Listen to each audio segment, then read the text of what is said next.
لوگوں کو سیدھے راستے کی طرف لانے کے لیے ان کے بڑوں پر تنقید ضروری ہے. جی ضروری ہے، اس لیے کہ وہ جو لوگ ہیں نا وہ آلریڈی یہ کام کر رہے ہیں. کاکے کوئی نہیں نے. کیا بریلوی جو ہے وہ اشرف تھانوی کو حکیم الامت مانتے ہیں؟ وہ کہتے ہیں جناب یہ تو مریض الامت ہے. تو آلریڈی وہ کر رہے ہیں. کوئی نئی بات نہیں اپنے کی ادھر سے بھائی. ہاں یہ ذہن میں رکھیے گا، جب تک بابے نہیں مرتے نا نیچے کسی کو سمجھ نہیں آنی. یہ آپ بات سمجھ لیں. یہ قرآن و سنت قبول کرنے میں سب سے بڑی رکاوٹ بابے ہیں.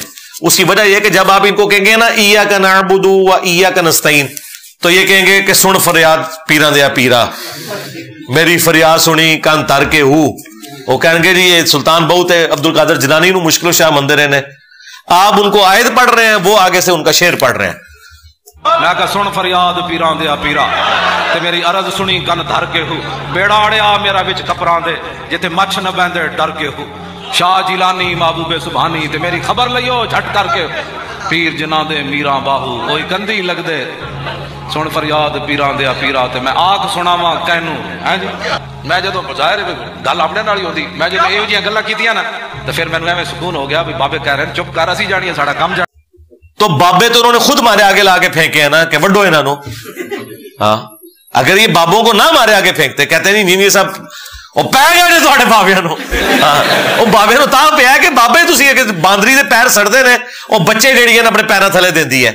تمہارے فرقے کے جب پاؤں جلے ہیں تو تم نے بابے اپنے پاؤں کے نیچے لیے ہیں کہ یہ تو فلاں بزرگ کہہ کے گئے ہیں فلاں بزرگ لے، تو میں تو تھوڑے پیراں تھلوں بابے کھچنے نے نا. ہاں تو یہ تانوں اور تواڈے بابیاں نو میرا تتے توے اوتے چڑھایا ہے نا، اس واسطے تسی خود چڑھوایا ہے.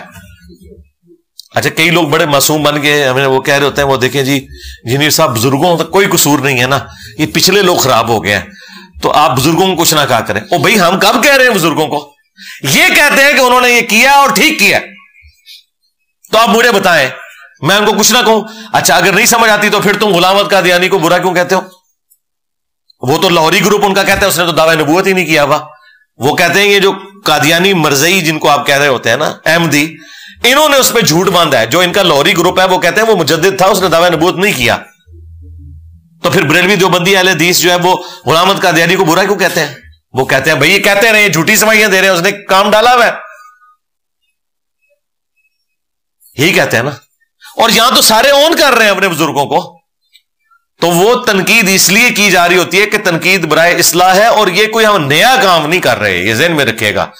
کوئی مجھے ہاں اگر ایسا ہو کہ مجھے کوئی بریلوی آ کے یہ سمجھائے کہ جی آپ ذرا اہل حدیثوں پہ ہاتھ ہولا رکھیں، ہاں ان کے چڑیا جتنے دل دکھ جاتے ہیں تھوڑا ہاتھ ہولا رکھو، ٹھیک.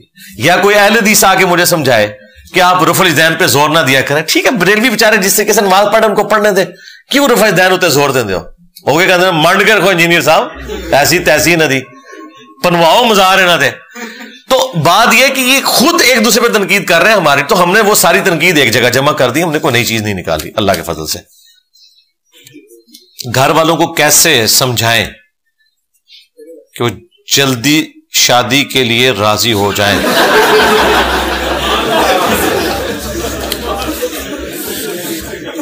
اے شادی ہو جائے گی نا پھر میں تمہیں پوچھاں گا. ہاں تو دیکھیں شادی وہ نہیں کر رہے تو یقیناً کوئی پیچھے ریزن، یہ پرچی تو آپ نے لکھی ہے نا، یہ تو اب ان سے بھی پوچھا جائے کہ وہ کیوں نہیں کروا رہے. تو ہو سکتا ہے وہ بیچارے ٹھیک ہی ہوں اپنی جگہ پہ، یہ بھی تو دیکھنے کی ضرورت ہے. باقی صرف آپ نے ریکویسٹ کرنی اسی طریقے سے پرچی لکھ دیں ان کو انشاءاللہ. امید ہے اگر والد صاحب گالی گلوچ کرتے ہوں تو پھر بھی ان کا احترام ضروری ہے. جی سارے والد کرتے ہیں گالی گلوچ، تو والدین کی خصوصاً باپ کی تو اولین ذمہ داریوں میں سے ہے. تسی کیوں مظلوم بنے ہو؟ سارے انجی کرتے ہیں. ابا نہیں مانتا، سارے وہ لائف سٹوری میں بھی کہتے ہیں ابا نہیں مان رہا. ابا کی تو منے، ابا بزدل، ابا معاشرے کو ڈردا ہے. ابے نو مولوی آ کے نا کبھی یہ نہیں کہتا کہ تیرا بچہ نماز کیوں نہیں پڑھتا، بچہ رفع دین شروع کر دیتے ابے نو مولوی سمجھاندا ہے، ابا کسی نو منہ دکھانے دے قابل نہیں رہتا. تو ابے ہوتے ہیں بزدل، اس لیے ابوں کے ساتھ یہ معاملات بھی جڑے ہوئے ہیں، گالی گلوچ والے بھی. ہمارے معاشرے میں کہ قبر میں 70 مردے نکلیں گے، عین ممکن ہے، جہاں پہ کثرت کے ساتھ قبریں بنے. ہر قبر سے تو ضروری نہیں کہ 70 نکلے. اب جس طرح میدان جنگ میں تو ٹائم نہیں ہوتا تھا تو ایک بڑی قبر کھود کے سب کو اکٹھا دفن کیا جاتا تھا. اور یہاں پہ بھی آپ دیکھیں میانی صاحب قبرستان کب سے فل ہو چکا ہے, اس کے باوجود روزانہ مطلب سینکڑوں لوگ لاہور میں مرتے ہیں, اسی قبرستان میں دفن ہو رہے ہیں. ہمارے جیلم شہر میں بھی بچپن سے ہم دیکھ رہے ہیں قبرستان میں کوئی جگہ نہیں ہے, پھر بھی سارے مردے دفن ہو رہے ہیں پچھلے 30-40 سال سے, تو ہم دیکھ رہے ہیں. تو وہ کیا کرتے ہیں, وہ جب کوئی قبر پرانی ہو جاتی ہے اس کے اثار مٹنا شروع ہو جاتے ہیں, لوگ آنا چھوڑ دیتے ہیں. یہ میں نے خود اس سے قبر کھودنے والے سے پوچھا ہے, تو وہ کہتے ہیں ہم وہ پھر قبر کو کھود کے اس میں سے ہڈیاں سائڈ پہ کر کے وہاں نئے بندے کو دفنا دیتے ہیں. اور وہ مجھے بتا رہا تھا 30 سالوں میں صرف 2 قبریں ایسی میری زندگی میں آئی ہیں جس میں لاش سلامت نکلی ہے, باقی کبھی کوئی لاش سلامت نہیں نکلی.